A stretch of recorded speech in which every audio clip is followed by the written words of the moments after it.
하나님께서 우리에게 주신 말씀은 신약성경 마가복음 15장 16절에서 20절까지 말씀입니다. 마가복음 15장 16절에서 20절까지 우리 같이 한 목소리로 5절이거든요. 함께 봉독하겠습니다. 시작. 군인들이 예수를 끌고 브라이도리온이라는 뜰 안으로 들어가서 온 군대를 모으고 예수에게 자색 옷을 입히고 가시관을 엮어 씌우고 격리하여 이르되 유대인의 왕이여 평안할지어다 하고 갈대로 그의 머리를 치며 침을 뱉으며 꿇어 절하더라. 실형을 다한 후 자색 옷을 벗기고 도로 그의 옷을 입히고 십자가에 못 박으려고 끌고 나가니라. 아멘. 네, 이제 점점 갈수록 십자가를 향해 하나씩 나아가고 예수님의 고난과 고통의 강도는 심해져 가고 있는 모습들을 우리 조금씩 발견하게 되고 있고요. 이것들이 점점 진행될수록 마가복음의 강의도 거의 끝나가는 시간이 다가오고 있다. 이렇게 생각하시면 될 것 같습니다. 올해 아마 다 마무리될 수 있을 것 같습니다. 그렇게 진행되고 있습니다. 우리 지난 시간에 예수님에 대한 구분 재판의 모습에 대한 것을 함께 살펴봤습니다. 기억하시죠? 빌라도는 예수님의 재판관으로 그 자리에 앉아 있었는데 예수님으로부터 아무런 죄도 찾지 못했지만 무죄임을 알았지만 그걸 선포하지 못하고 오히려 재판장이면서 마치 정치인과 같이 유대인의 종교 지도자들과 화합하고 여러 가지 것들을 협의하는 걸 통해 가지고 그들의 압력에 굴복해서 정치적인 결단을 내게 됩니다. 그러니까 종교적인 재판에 의해서만 따지고 본다면 예수님은 석방되고 풀려나야 마땅하는데 이게 정치가 결합되어지고 여러 가지 이권이 결합되다 보니까 예수님은 석방이 아니라 십자가형이라고 하는 당대의 가장 치명적이고 치욕적인 형벌에 처하게 되는 것입니다. 인간의 모습이 그렇다라는 거죠. 무리에게 만족을 주기 위한 목적으로 실제로 드러난 사실보다는 사람들의 요구에 응답하는 그 모습이 빌라도의 모습이었다라는 것을 우리는 지난 시간에 함께 살펴보았습니다. 그리고 그것은 빌라도의 모습이 아니라 오늘 우리 시대에 우리의 모습일 수도 있구나라는 부분들을 함께 생각해 봤습니다. 자, 그러면서 우리가 지난 시간에 살펴본 것 중에서 한 가지 조금 제가 살짝 건너뛴 부분들이 있는데 이 바라바와 예수님에 대한 대조를 조금 함께 생각해 보면서 가면 좋을 싶습니다. 바라바라고 하는 죄수가 있었죠. 바라바는 원래 유대의 일종의 혁명가 혹은 이제 내란을 사실은 꿈꾸던 자, 또 밀란을 일으켰던 자, 그런 자들도 정치적인 목적으로 이렇게 했기 때문에 이를 잡아서 로마에서는 감옥에 갇히고 사실은 이 친구를 사형에 처하는 게 로마 입장에서도 옳은 것이겠죠. 따지고 보면은 예수님은 종교적인 문제고 사실 유대 민족적인 문제이기 때문에 별로 로마 입장에서는 신경 쓸 거리가 없는 그런 문제였죠. 또 예수님 선동한 것도 아니고 밀란 일으킨 것도 아니고 오히려 사람들 고치고 이렇게 잠잠하고 평화 주장하고 그런 것밖에 안 했기 때문에 로마 입장에서는 예수님을 처형할 아무런 이유가 없는 거예요. 그런데 이제 정치적인 야합 때문에 정치적인 이해관계 때문에 빌라도가 그릇된 판결을 한 것이죠. 자, 근데 바라바의 방법과 예수님의 방법이 상당히 상반되는 것을 발견할 수 있습니다. 바라바는 뭐라고 그랬죠 아까? 일종의 혁명가와 같은 사람이다.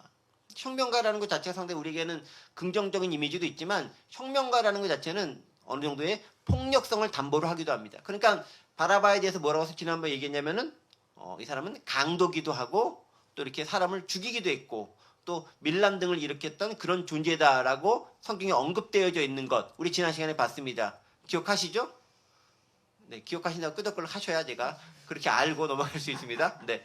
자, 어쨌든 근데 바라바는 그런 생각을 가졌기 때문에 폭력적인 방법을 통해서 뭔가를 수습하고 이루려고 했던 그런 의도를 가졌던 사람이에요. 그런데 이 폭력적인 방법이라는 게 보는 사람에게는 상당히 특히 압제당하고 있던 사람들에게는 아주 희열과 쾌락을 주기도 합니다. 그러니까 우리가 막 얻어맞고 있는데 누가 나타나서 갑자기 힘이 얻어가지고 슈퍼맨처럼 갑자기 슈퍼맨 헐크건처럼 막 쳐맞다가 갑자기 불쑥 일어나가지고 막 패잖아요. 그럼 이제 막 희열과 기쁨을 느끼면서 환호를 엄청나게 하지 않습니까? 그러한 모습들이 우리에게 주는 은혜가 있다는 것들이죠. 근데 이게 바로 이제 폭력의 악순환이 될 수 있는 이제 그런 모습인 거죠. 그런데 이게 단점이 뭐냐면요. 순간적인 쾌락은 있지만 궁극적인 실패를 경험할 수밖에 없다라는 거예요. 이게 되게 중요한 문제가 되는 거죠. 그런데 예수님의 방법은 뭐죠? 사랑, 용서, 평화, 별로 이렇게 좀 힘없어 보이는 것들이잖아요. 자비, 희생, 헌신 이런 모습이라는 거죠. 그걸 예수님께서 강조했고 그 모습 가운데 주창해 나갔습니다. 근데 이거는 뭐냐면 실패하는 것처럼 보여도 궁극적으로는 성공을 이루는 건데 그 성공이 언제일지 모른다는 치명적인 단점이 있는 거죠. 그게 우리를 무척 어렵고 힘들게 하더라라는 것입니다. 그러니까 사람들은 어떤 방법을 주로 택하죠? 평화의 방법을 택하면 좋은데 그거보다는 폭력적인 방법을 택하는 경우가 훨씬 더 많다라는 겁니다. 그게 눈에 보이고 두드러지고 뭔가 빨리 결과를 얻을 수 있기 때문에 그렇다라는 거죠. 그 사람은 예수님의 방법보다는 사람의 방법, 즉 바라바의 방법을 택하는 경우가 많습니다. 특별히 극단주의자들은 폭력을 통한 전복을 꾀하고 그것으로 선을 이룰 수 있다고 생각하는 거예요. 그래서 극우나 극자, 이 극렬분자들은 그래서 폭력을 통해서 뭔가를 해결하려고 하는 거예요. 이걸 통해서 뭔가를 빨리 쟁취하고자 했던 것들인 거죠. 가룟 유다 같은 경우도 그런 성향을 가졌던 인물인데 마음대로 안 되니까 자살하고 마는 그런 결과를 낳고 말았던 것이죠. 그런데 인간 세상에 있어서의 문제점은 바로 거기 있는 거죠. 뭐냐면 평화보다는 평화를 사랑한다고 하지만 생각보다는 극렬주의자들이 원하는 이 평화보다는 폭력적인 방법을 통해 뭔가를 이루려고 전복하려는 그 모습들 때문에 많은 평화주의자들이 사실은 암살당한 경우가 많습니다. 요새 그 중동 전쟁이 일어날 가능성이 있다고 막 힘들어하잖아요. 이스라엘과 하마스 간의 전쟁이 막 일어날 것 같잖아요. 사실 이제 이스라엘과 팔레스타인 전 지역이 아니라 지금 하마스 있는 그쪽 지역, 가자 지구 쪽이에요. 사실은 그 서안에 있는 그쪽 지구는 좀 잠잠하고 조용히 있습니다. 팔레스타인 자치구구 피에로는 좀 조용히 있고요. 하마스 가자 지구 쪽하고 지금 전쟁이 일어날 수 있는 그런 상황 가운데 있는 건데 전쟁이 아니죠. 일방적으로 이스라엘에 당하는 이제 그런 경우가 되겠죠. 자, 그런데 원래 이 중동 전쟁이라는 게 되게 이제 오랜 역사적 배경이 있지만 다 싹 잘라먹고 중동 전쟁이 일어났었을 때 이것을 평화롭게 중재하려는 노력이 없었던 게 아니에요. 하다못해 중동의 대표적인 사람과 그다음에 이스라엘의 대표자가 모여서 뭔가 평화협정을 맺으려고 노력도 여러 번 했었어요. 그게 실제로 이루어진 적이 있었고, 예를 들면은 1978년에 4차 중동 전쟁이 이룬 다음에 이때 이제 카터 대통령의 중재하에 캠프 데이비드에 모여서 회담을 합니다. 그때 이집트의 아누아르 사다트 대통령, 이제 이집트 대통령이 왜냐면 중동의 이제 그 당시 최고 리더였거든요. 사다트 대통령하고 이스라엘의 백인 총리가 모여가지고 카터 대통령 중재하에서 회담을 합니다. 그래가지고 평화롭게 지내자. 특히 이제 석유 파동이 났었기 때문에 이스라엘 니네는 저기 땅 좀 양보해. 그 다음에 팔레스타인 니네는 좀 평화롭게 좀 이렇게 싸움 걸지 말고 좀 잠잠하게 있어. 그래도 서로 합의를 봤어요. 그래가지고 이렇게 합의를 봐가지고 이렇게 딱 진행해서 협정이 발효가 돼서 진행됐는데 이걸 누가 반대했느냐? 극렬 분자들이 반대하는 겁니다. 팔레스타인 극렬 분자들이 반대를 해가지고 어떻게 했냐면은 이 팔레스타인 극렬 분자들이 이집트의 사다트 대통령을 암살합니다. 평화를 주창했던 사람을 암살하는 경우가 생기는 거예요. 이게 첫 번째 이스라엘과 중동의 평화협정이 이렇게 깨지게 되는 거예요. 만들었다가. 그러다가 또 한참 시간이 지난 다음에 1990년대에 들어가지고 빌 클린턴 시대에도 또 한 번 평화협정이 일어나게 됩니다. 그때는 이제 오슬로 협약이라는 게 일어나겠는데 이스라엘의 라빈 총리하고 팔레스타인 해방국의 아라파트 의장하고 또 이때 평화협정을 맺습니다. 그래서 이제 클린턴이 이렇게 딱 해가지고 해서 세 명이 손잡고 딱 이어가지고 노벨 평화상도 셋이 같이 받습니다. 그런데 이때도 극렬 분자가 또 누군가를 암살합니다. 누구? 이스라엘의 극렬 분자가 이번에는 라빈 총리를 암살합니다. 신기하죠? 인간의 마음이라는 게 그런 거예요. 평화를 좋아하는 것 같은데 극렬주의자는 평화보다는 폭력적인 방법으로 뭔가를 행동하려고 했다는 거죠. 가룟 유다의 방법이 생각나지 않습니까? 폭력적인 것으로 뭔가를 행하려고 했던 모습들, 바로 그 모습들이 인간의 본성 가운데 있다라는 거죠. 그래서 평화를 주창했던 사람들, 리더들이 오히려 암살당하고 극렬하게 이렇게 주장했던 사람들이 오히려 정치적인 그 여러 가지 이권을 얻으면서 지도자 역할을 감당하게 되는 인간 역사의 아이러니가 발생하게 되는 거죠. 물론 더 많은 시간이 흐르면서 그들은 몰락하게 되고 체제가 바뀌게 되지만 그게 우리 인간의 모습이었다라는 것이죠. 그러니까 우리는 평화를 원한다고 하면서도 은근히 우리 내면은 그렇지 않은 모습들을 갈망하는 아주 이중적인 모습을 보이고 있다라는 거예요. 그때 하나님 은혜 우리가 무엇을 선택할 것인가 무척 중요하다라는 것입니다. 그러한 모습이 바라바와 예수님의 사역의 모습 가운데서 상반되게 드러난 모습이었고 결과들이었다라는 것입니다. 그걸 염두에 두고 봐야 되는 거죠. 자, 그런 상황 가운데서 지난 시간에 우리 15장 15절로 끝났는데 빌라도가 물에게 만족을 주고자 바라바는 놓아주고 예수는 채찍질하고 십자가에 못 박혀 넘겨주니라라고 하면서 예수님을 넘겨주고 군인들에게 이제 정확히 하면 유대인들이 보는 관점에서 아예 로마로 완전히 넘겨버리는 이제 이첩하게 되는 상황이 발생하게 됩니다. 그때 어떤 식으로 했느냐? 예수님을 15장 15절의 말씀 보면은 채찍으로 때리고 십자가에 못 박히는 그런 장면을 나갑니다. 근데 그 당시 예수님께서 받으셨던 채찍질이 어떤 채찍이었냐면요. 소위 말하는 9개의 꼬리를 가진 고양이라는 명칭을 가진 그런 채찍에 맞으신 거예요. 이런 거죠. 딱 이거 아니야. 이런 식으로 생겼다는 거예요. 이게 이제 보시면 알겠지만 여기에 이것들이 납덩어리나 금속, 동물의 뼈 조각을 이렇게 줄기만 한 거죠. 이게 하나가 한 9 정도의 이렇게 가지가 갈래가 있는 거예요. 이걸로 때리고 맞게 되면은 살이만 이게 자국이 남는 게 아니라 살이 패이는 거죠. 이걸로 유대인의 법정에서는 39대까지, 바울도 40대까지 맞지 않았죠. 40에 하나 가만, 유대인 율법에서 40대까지 넘기면 안 되기 때문에. 근데 로마에서는 그런 규정 자체가 없는 거죠. 이런 걸로 맞으면서 군인들에게 잡혀갔던 거예요, 예수님께서. 무척 안타까운 상황인 거죠. 그러니까 얼마나, 그래서 이렇게 이걸 맞다 보면은 아파서 죽는 게 아니라 엄청난 고통을 경험하면서 저혈증으로 쇼크 상태에 들어가서 죽을 가능성이 많은, 실제로는 그렇게 죽는다는 거죠. 피를 많이 흘린다라기보다는 그렇게 죽을 수 있다는 거죠. 자, 어쨌든 그렇게 얻어 맞으면서 채찍을 당하면서 어디로 가느냐? 오늘 본문 16절이죠. 군인들이 예수를 끌고 브라이도리온이라는 뜰 안으로 끌고 갔다라고 합니다.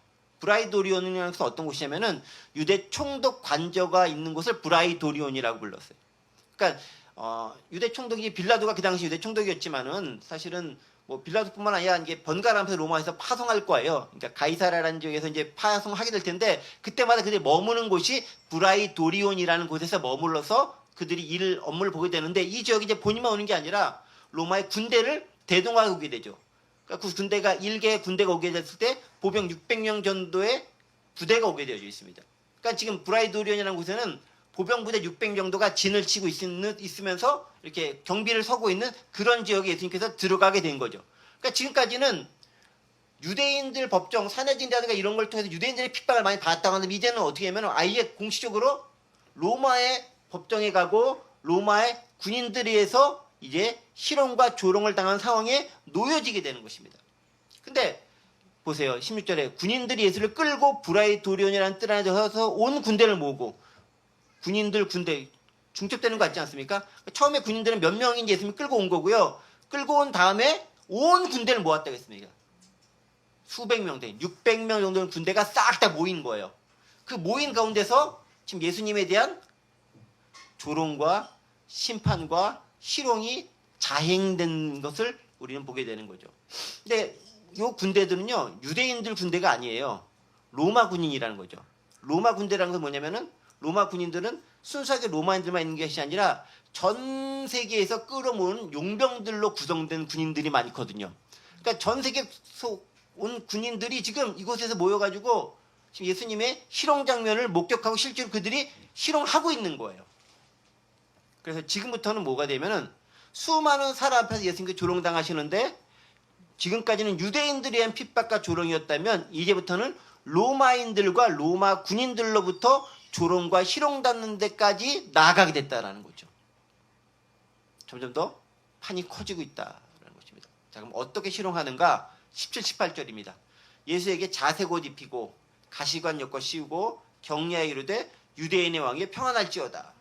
세 가지 방법을 하죠. 첫 번째, 자색옷 입힌다. 두 번째, 가시관 씌운다. 세 번째, 격리한다. 이런 방법을 쓰고 있죠. 자색옷을 입힌다는 게 뭐냐면은 왕으로서의 모습을 흉내내서 지금 희롱하고 조롱하는 거예요. 자색옷은 귀족이나 왕들만 입을 수 있는 무척 귀한 옷감이거든요.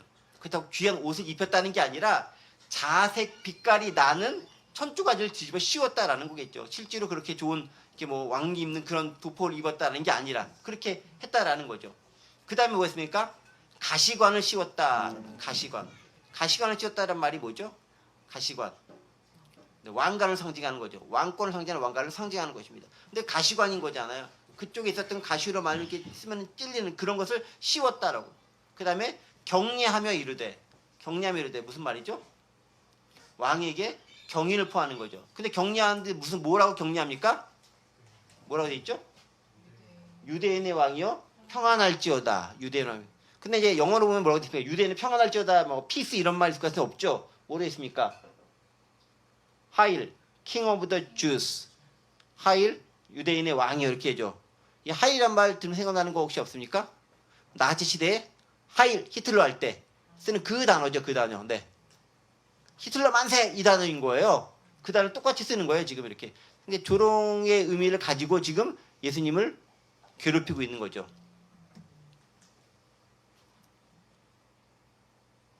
평화의 왕이 아니라 예수님을 조롱하면서 비방하고 있는 목적으로 사용하고 있는 거죠. 그러니까 왕과 같은 모습을 그대로 흉내내게 만들어서 그렇게 조롱하고 있는 거예요. 네가 왕이야? 그러니까 왕처럼 보여야 되지 않겠어? 라고 하면서 그렇게 만들고 있는 거죠. 자, 그러면 이 조롱하는 군인들은 무엇을 가지고 왜 무엇 때문에 조롱하고 있는 것인가 생각해 보겠습니다. 자, 기본적으로는 군인들은 누구를 조롱하고 있죠? 예수님을 조롱하고 있는 거죠. 기본적으로 예수님을 조롱하는 게 맞습니다. 어떤 의미로? 유대인들에게 버림받은 놈으로서 또 유대인들에게 버림받아 실패한 운동가로서 예수님을 그들은 조롱하고 있는 거예요. 이게 유대인 왕이라고 넌 유대인에게는 버림받았잖아 라고 하면서 조롱하고 있는 거예요. 그런데 그 조롱에는 어떤 것이 숨겨져 있냐면은 이런 거예요. 예수님에 대한 조롱이 근본적이지만 그 더 깊은 기저에는 뭐가 있냐면은 예수님을 넘겨준 유대인들에 대한 조롱도 들어가 있는 거예요. 왜냐하면 군인들도 아는 거죠. 그 사건의 전말을 어떻게 처음에 예수님이 예루살렘에 입성했을 때 환영하고 막 이렇게 뭐 왕이요 하고 메시아 막 소리쳤던 무리들이 얼마 시간 지나지 않아서 싹 돌변해가지고 갑자기 침 뱉고 뭐 못 박으라고 하고 뭐 우린 바라바가 더 좋다고 하고 하는 그렇게 변한 그 모습을 보면서 유대인들의 그런 행위를 보는 유대인들에 대한 조롱의 의미가 그 안에 깔려져 있는 거예요. 겉으로는 예수님에 대한 조롱이지만 그 안에는 그런 예수님을 그렇게 만든 너희들도 역시 똑같다. 더하다라는 모습들이 그 안에 들어가 있는 거죠. 유대인들의 이중적 기만 행위에 대한 모욕이 들어가 있는 거예요. 더불어서 너희의 왕, 니네가 왕이라고 불렀던 존재는 이렇게 초라한 존재다라는 거예요. 아무런 힘도 발휘하지 못하지 않느냐. 채찍질하면 그냥 맞는 것밖에 없지 않느냐. 뭔가 기적적인 거 지금 베풀지도 못하지 않느냐. 조롱하고 있는 거죠. 그리고 유대 전체에 대한 조롱도 됩니다. 니네가 왕이라고 하는 거 니네는 왕도 없지 않느냐. 실제로 유대의 왕은 헤롯 대왕 이후로는 왕이 없죠. 왕이라 불리는 분봉왕은 지역별로 분할해가지고 이렇게 좀 다스릴 권한을 준 거예요. 실제 유대 전체에 대한 왕은 아니니까. 니네 지금 왕도 없지 않느냐라는 거예요. 그러니까 유대 민족 전체에 대한, 그 다음에 유대 국가 전체에 대한, 그 다음에 예수님에 대한 여러 가지 비난이 이 안에 싸잡아서 들어가 있는 거예요. 다른 말로 보면은 유대인들 예수님을 이렇게 죽이면서 본인 스스로가 내 얼굴에 지금 침뱉기를 하고 있는 경우가 된 거라는 거예요. 군인들은 예수가 잘못했네 이게 예수를 비난하는 게 아니라 예수를 비난하는 걸 통해서 그 예수를 넘겨준 유대인들에 대한 비난까지도 그 안에 들어가 있다라는 거죠. 여러분 동족에게 배신당했을 때 결국은 그들 자신도 타 민족에게 조롱당하는 신세가 될 수밖에 없는 거예요. 칭찬하고 좋아하는 것 같죠. 나라를 팔아넘긴 사람이 있습니다. 그 사람이 다른 민족 사람들이 좋아할까요? 그 당시엔 내게 이익을 주기 때문에 친한 척하고 좋아하는 척하지만 결국은 이는 언제 배신할지 몰라 라는 생각 때문에 그에게 진짜 호의를 베풀 수 없는 거예요. 국제정세는 그러고 사람의 마음이라는 게 그렇다라는 거죠. 자, 그렇다면 한 가지만 살펴보겠습니다. 로마 군인들이 생각하는 왕의 이미지는 뭘까? 유대인의 왕이라고 하면서 비난하고 비판을 많이 했잖아. 그런 모습들이 좀 보였다라는 거죠. 자, 그런 모습 가운데서 유대인들, 특별히 로마 군인들이 생각하는 왕의 이미지는 뭐였기에 그렇게 비판했을까라는 거죠. 이런 걸 생각하죠. 로마 군인들에서 왕은 어떤 이미지를 가지고 있냐면은 사람을 지배하고 권력을 행사하는 인물로서의 왕의 이미지를 가지고 있는 거예요. 그런데 예수님이 주창하던 왕은 어떤 왕이죠? 평화의 왕이고 자비의 왕이고 긍휼을 베풀고 사랑하고 희생하고 헌신하는 왕이었어요. 그러니까 로마 군인들이 생각하는 왕의 이미지에 너무 다른 거예요. 그러니까 그들은 왕으로 받아들이지 않는 거죠. 로마 군인이 생각하는 왕은 이런 거죠. 물리적인 힘과 철저하게 약자에게 강하고 폭력적인 힘을 가진, 즉 군대를 가지고 억압하는 능력을 가진 자가 왕이다라는 거예요. 또 우리가 생각하는 일반적인 국가의 왕은 그런 모습인 거잖아요. 그 인간이 생각하는 왕이잖아요. 더불어서 다른 사람 희생해서 자신의 권력을 유지하려는 환상을 가지고 있는 존재가 왕이다라는 거예요. 누군가를 희생해서라도 내가 권력을 잡으려고 하면 그리고 그걸 유지할 수 있어라 생각하는 그 존재가 왕이라는 거고, 그렇게 지켜져 그렇게 유지되어 왔던 것들을 로마 군인들은 봐왔어. 어떻게? 로마의 황제가 그런 식으로 통치했거든요. 그 개념이 그들 가운데 있는 거야. 그런데 예수님이 주장하는 것들은 이거랑 완전히 상반되는 개념인 거죠. 그들에게서 예수님은 되게 무력하고 연약하고 아무런 것도 볼 것 없는, 보잘것없는 일개 실패한 혁명가에 불과한 거예요. 혁명가도 아닌 거죠. 혁명가 하려면 바라바처럼 뭔가 폭력적으로 해야 되는데 그것조차도 없으니까 얘는 아무것도 아닌 존재다라고 그들은 인식할 수밖에 없는 거죠. 그들이 보기에 예수님은 왕이 아니었다라는 거죠. 예수님이 생각하는, 예수님이 구현하는, 예수님이 바라는 왕은 무엇입니까? 하나님 나는 어떤 겁니까? 평화와 사랑과 희생과 평등이, 정직과 공의가 함께 어우러진 그 나라가 하나님 나라인 거죠. 그 하나님의 나라에 대한 생각이 인간들의 이 악한 마음에는 들어오기가 쉽지 않은 거예요. 특별히 권력을 쥐고 있는 사람 입장에서는 쉽지 않은 거죠. 자, 그런 생각을 가지고 군인들이 예수님을 핍박하고 조롱하고 압박하는 거예요. 그 생각이 그들이 있었기 때문에 예수님을 조롱하는 거죠. 많은 군인들 앞에서.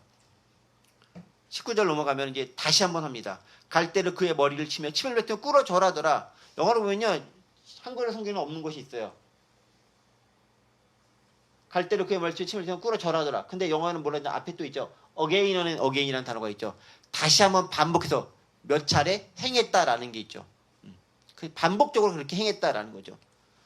갈대로 그의 머리를 치며, 손에 들고 있던 걸로 이제 머리도 막 내리치고, 가시가 있는데 거기 내리치고 얼마나 고통이 심했겠습니까? 침 뱉고 모욕과 수치죠. 꿇어 절하고, 자기들이 꿇어 절하면서 조롱하고 희롱하는 거죠.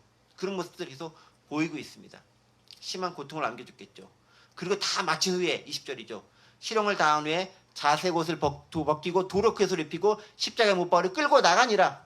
즉 성 안에서는 예수님을 직접 사형을 집행할 수 없으니까 성 밖으로 끌고 나가는데, 이때는 어떻게 다시 예수님이 원래 옷을 환복시키고, 이제 왕으로 상징했었던 것들은 이제 치롱 다 했으니까 끝내버리고, 노는 거 다 끝냈으니까 이제 원래 옷 입히고 다시 끌고 가는 겁니다. 이때 끌고 가면서 어떻게 끌려가는가는 다음 시간에 보게 되겠죠. 네. 몇 가지 교훈해 주는 것만 생각해보고 마치도록 하겠습니다. 우리 이런 거 한번 생각해봐야 됩니다. 이 모습을 보면서 기독교인으로서의 정체성을 언제 드러나는가? 그러면 고난받고 상황이 어려울 때 우리의 정체성은 드러나는 거예요. 화랑이고 잘되고 부흥하고 성장할 때는 별로 드러나지 않아요. 섞여 있으면 몰라요. 그런데 어렵고 힘들고 초라해졌을 때, 고통받고 고난받을 때 진짜 기독교인인지 아닌지가 드러나게 된다라는 거죠. 내가 어느 편에 서 있는가? 내가 유대인의 편에 서 있는가? 로마인의 편에 서 있는가? 예수님 편에 서 있는가가 드러날 수 있다라는 것입니다. 두 번째는요, 세상을 철저하게 약육강식의 원리를 따른다라는 것입니다. 그들은 약자의 고통을 즐길 줄 알고 즐기는데 의미를 두고 있다라는 거죠. 로마 군인들이 그랬죠. 왜? 그들이 보는 왕의 모습과 예수의 모습이 너무나 달랐기 때문에 약자는 철저하게 짓밟아야 되는 것이고요, 강자에겐 철저하게 복종해야 된다고 그들은 그렇게 알고 있는 거예요. 그게 인간의 모습이었다라는 거죠. 예수님은 그것을 전복시키고자 했던 것이고요. 그렇다고 한다면 우리는 왕의 이미지와 예수님의 이미지를 어떻게 결합하면서 생각해야 되는가를 한번 여러분들에게 던져주고 싶습니다. 여러분들에 있어서 왕과 여러분들에 있어서의 예수님의 이미지는 어떻게 결합될 수 있습니까? 우리가 은연중 가지고 있는 왕의 모습과 리더의 모습과 예수의 모습은 어떻게 다른가요? 한번 생각해 보시면서 우리 자신을 점검해 볼 수 있는 시간이 되기 원합니다. 기도하겠습니다. 은혜와 사랑 하나님 아버지, 감사합니다.